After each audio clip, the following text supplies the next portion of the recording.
Happy Friday, everybody. This is a very important day. Now, you might say, gee, we had a disappointing number on jobs. Oh, why doesn't the market sell off? But there's a little bit of a sigh of relief. I want to show you the futures because we had very minimal reactions. Futures actually rose modestly on the initial report and then moved slightly to the downside. And you could see the move on the as we came in here, generally positive. I think the important thing here is the markets will lead because there's still job growth, but not so strong that it dramatically increases the chances the Fed will get more aggressive raising rates. And that's now become a major issue for everything. So let's talk a little bit more about what the sectors are moving, because once again, it's the cyclical stocks that are doing really well. So there's your semis, again, a market leader, transports, industrials and material, energy a little bit on the weak side because crude and natural gas are trading to the downside. But this is that cyclical play, that reflation trade that we have now talked about coming back into fashion. So we talked late yesterday, and I want to talk today about the risks to the market that are out there. I smell a little bit of euphoria returning. Not a lot,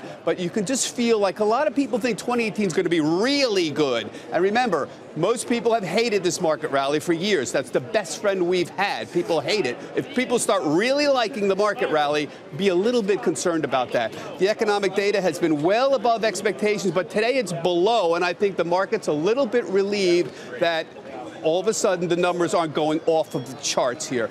Earnings guidance, boy, expectations are high. And folks, I'm not talking about beating by a couple cents on the numbers. They want a big beat on earnings. They want buybacks. They want capital expenditures up. People have very, very high expectations. This is not going to be easy to fulfill it. Let me just talk about these euphoria signs. I don't want to make too much of it. When the AAII, the American Association of Individual Investors Sentiment numbers, 58% are bullish.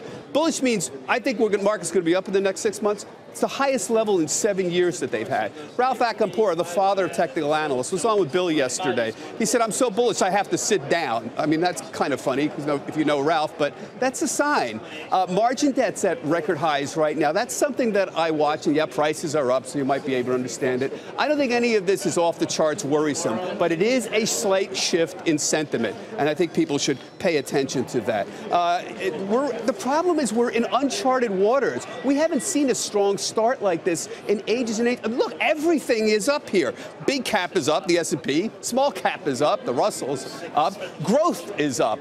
Value is up. And you've got cyclical stocks like industrials that are up. The only thing that's not really participating is the interest-sensitive groups. So you've got REITs and you've got bond proxies like utilities that are not participating. But virtually everything is up. Finally, we've gotten our first data on the fund flows. I watch fund flows. I watch mutual fund flows and ETF flows. And we've gotten the first data for the year. And what we're seeing is very notable outflows from U.S. equity funds. Those are mostly big, plain vanilla investments. And we're seeing some inflows into international equity. This makes sense. It tells me that there are still some concerns about high U.S. valuations.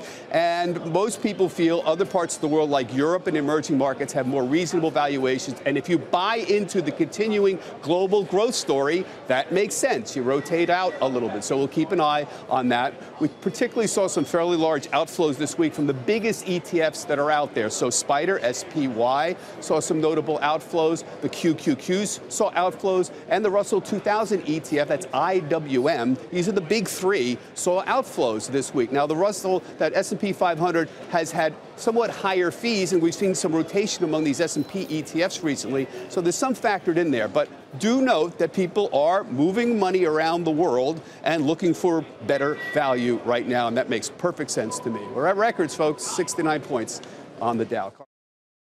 Hey there, thanks for checking out CNBC on YouTube. Be sure to subscribe to stay up to date on all of the day's biggest stories. You can also click on any of the videos around me to watch the latest from CNBC. Thanks for watching.